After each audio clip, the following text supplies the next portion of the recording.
Ciao a tutti ragazzi, io sono Umberto e ben ritrovati in questo mio nuovo video. Oggi voglio parlarvi dei terrificanti segreti che si celano dietro la famosissima Villa Piuma, detta anche, per chi non dovesse saperlo, Villa Piomba. Intanto vi ricordo di iscrivervi come sempre al mio canale, attivare tutte le campanelline, mettere un bel like a questo video e commentare. Ma partiamo come sempre dalla sua storia, nel dettaglio più che altro, perché Villa Piuma è una delle dimore storiche costruite nel quartiere di Albaro, che nei secoli precedenti rappresentava una famosissima zona di villeggiatura per l'aristocrazia genovese. La data esatta però della sua costruzione è molto difficile da reperire, ma potrebbe tranquillamente risalire al XVII secolo, in un'epoca in cui le famiglie nobili di Genova costruivano imponenti residenze fuori dal centro cittadino per scappare dal corri-corri, da tutto il vociare di questo centro urbano, e rilassarsi in totale tranquillità sulle zone collinari.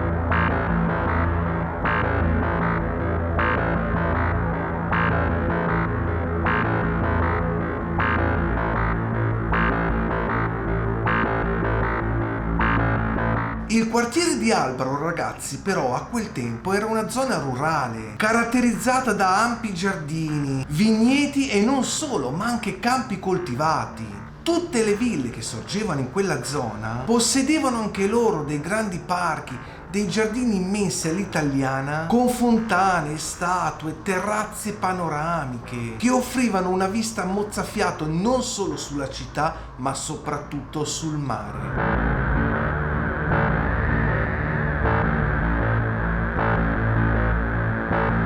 Ma ragazzi, arriviamo adesso al nome di Villa Piuma.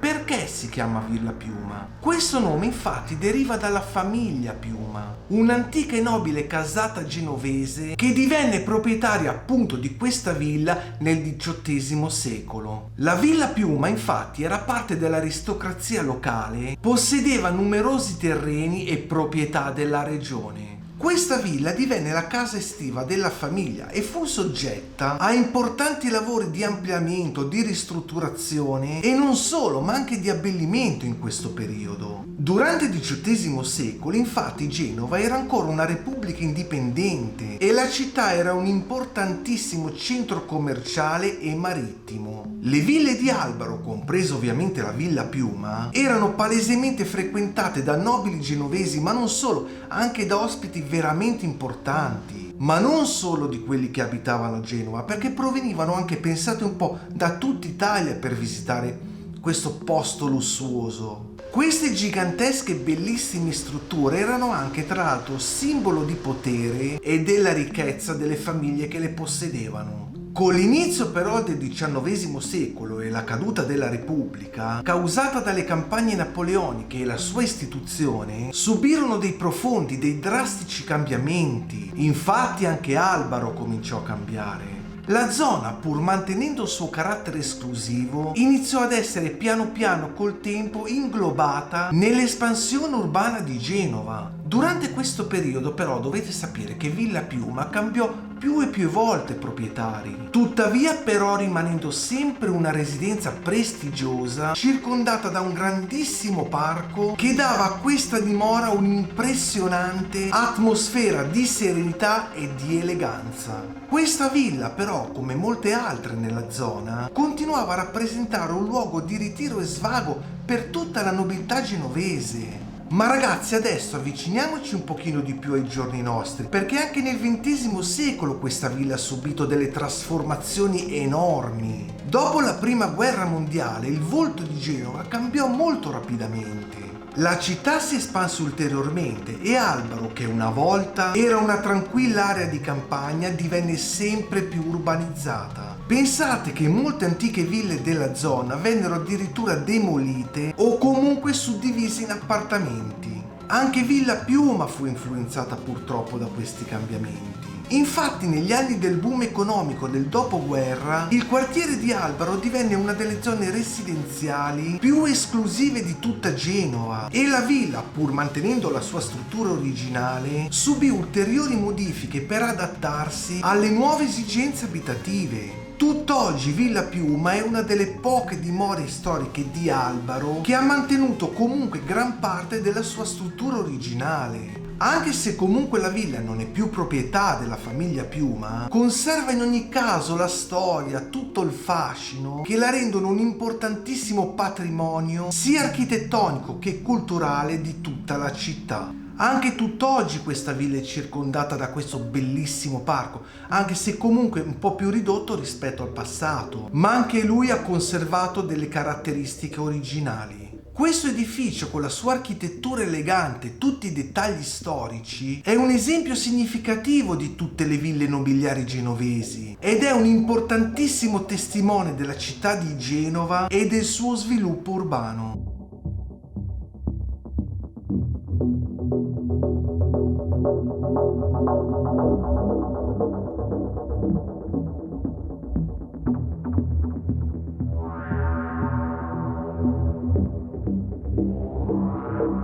Via Piuma infatti è un esempio emblematico molto importante di come tutte le ville storiche genovesi abbiano attraversato secoli e secoli, adattandosi ai vari cambiamenti politici, sociali e urbanistici. Come ho detto prima, infatti, la sua storia è molto legata alla famiglia Piuma, ma in particolar modo di Albaro e di Genova, che in tutto questo arco di tempo, di secoli, è stata un crocevia di culture, commercio e potere. Ma ragazzi, adesso arriviamo a chi ci viveva e a tutti i fenomeni paranormali che avvengono tutt'oggi al suo interno. Sono, ragazzi, credetemi, una cosa incredibile, soprattutto per chi li ha vissuti in prima persona. Io non ci sono mai stato, ma vorrei tanto poterci andare. Non so però se è tuttora di proprietà privata, non è di nessuno, si può entrare, non si può entrare. Comunque magari se si dovesse poter entrare, potremmo organizzare, che ne dite, magari una gita tutti insieme, un'escursione. Fatemelo sapere nei commenti voi cosa ne pensate.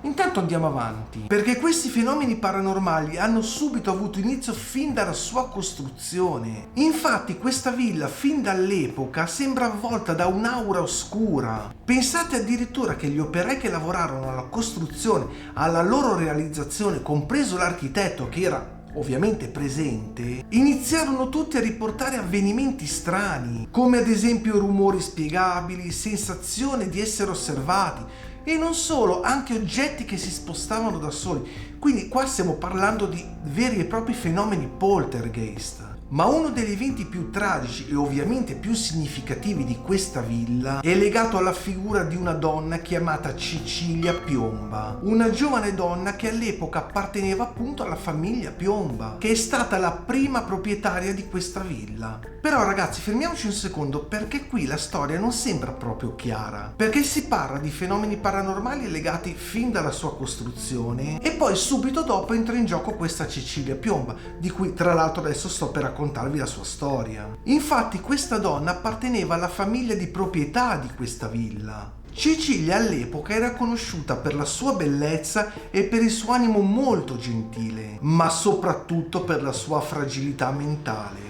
Dopo essere stata promessa e sposa a un nobile di una famiglia rivale, iniziò a manifestare quasi subito segni di una vera e grave depressione. Le voci dell'epoca infatti raccontano di una passione non corrisposta da un giovane servitore che contribuì appunto a gettare Cecilia in questo stato di grave malessere.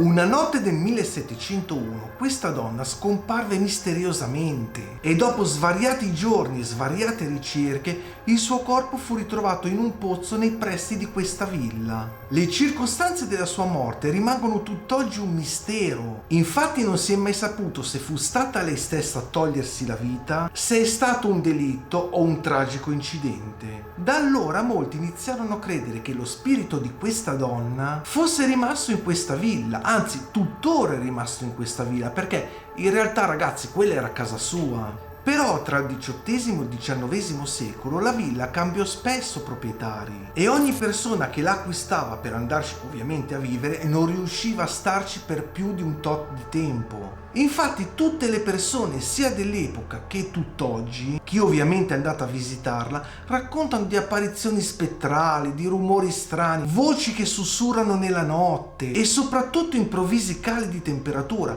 Ma ragazzi, qua non si tratta di dire 1-2 gradi, si parla anche di 10-20 gradi, il che qua non è spiegabile. Deve esserci per forza qualcosa di misterioso. Alcuni testimoni infatti affermarono di aver visto una donna vestita completamente di bianco vagare per i corridoi della villa con uno sguardo perso, uno sguardo nel vuoto, ma soprattutto ragazzi con le braccia tese verso chiunque incontrasse, come se in qualche modo cercasse, un disperato aiuto. In questo periodo però Villa Piomba cadde in un semistato di abbandono. La vegetazione cominciò a prendere possesso di quel bellissimo giardino che un tempo era, le finestre sono state sbarrate e tutte quelle stanze all'interno, una volta lussuosissime, lasciate lì a marcire nel nulla. Però tutto questo stato di degrado non ha fatto altro che aumentare tutta quest'aura di mistero che avvolge questa villa. Infatti agli inizi del XX secolo, quando un po' tutti iniziarono a interessarsi al paranormale, Villa Piomba, perché si chiama anche così, divenne subito una meta molto ambita sia per i curiosi che per gli studiosi. Uno dei casi più celebri infatti avvenne nel 1923, quando un gruppo di ricercatori decise di trascorrere una notte intera all'interno di questa villa per documentare gli svariati eventi inspiegabili. Secondo il resoconto, però pubblicato successivamente, la notte fu caratterizzata da eventi inquietanti, davvero spaventosi. Rumori di passi nei corridoi, porte che si aprivano e si chiudevano da sole e persino la visione di un'ombra indistinta che si muoveva avanti e indietro nel salone principale. Gli investigatori, tra l'altro, hanno riportato anche un senso opprimente di tristezza e disperazione che praticamente pervadeva tutta la villa. Addirittura alcuni di loro affermarono di aver percepito la presenza di una forza invisibile che tentava in tutti i modi di comunicare con loro, anche se in realtà nessuno è mai riuscito a capire cosa volesse dire. Negli anni successivi Villa Piuma o Villa Piomba continuò a essere sempre più al centro di numerosissime testimonianze. Ma ragazzi, sentite qui, perché negli anni 70 una famiglia che acquistò questa villa, con l'ovvia intenzione poi di restaurarla, riferì una serie di incidenti strani e davvero inquietanti. E sono tra l'altro gli stessi identici fenomeni di cui abbiamo parlato all'inizio degli operai mentre costruivano questa villa, ovvero oggetti che si spostavano da soli, improvvise apparizioni di figure evanescenti e una continua sensazione di essere osservati. Ovviamente tutta questa serie di situazioni messe insieme hanno spinto questa famiglia sia ad abbandonare il loro progetto ovviamente di restauro,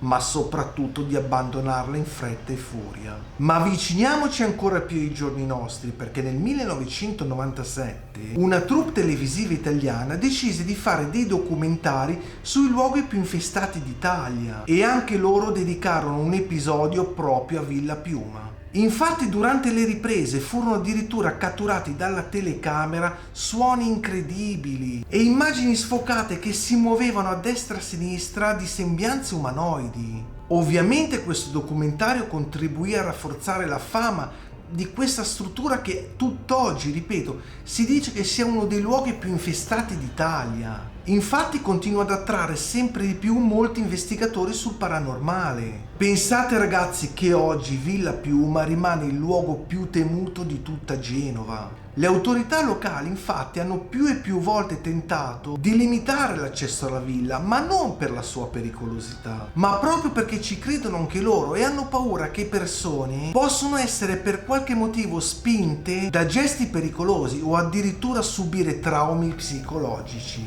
Ovviamente tutte queste storie continuano a vivere e secondo me ragazzi continueranno a vivere in eterno. Ragazzi, rimane il fatto che oggi Villa Piuma comunque è una residenza completamente abbandonata, ma ripeto, non so se è agibile o meno, ma se dovesse essere agibile, che ne dite? Ragazzi, anche per oggi, ma solo per oggi, io spero che questo video vi sia piaciuto. Se è così mi raccomando, commentate tantissimo, fatemi sapere la vostra, iscrivetevi al canale e attivate tutte le campanelline. Noi ci vediamo prestissimo nel nostro prossimo video. Ciao a tutti raga e stay tuned!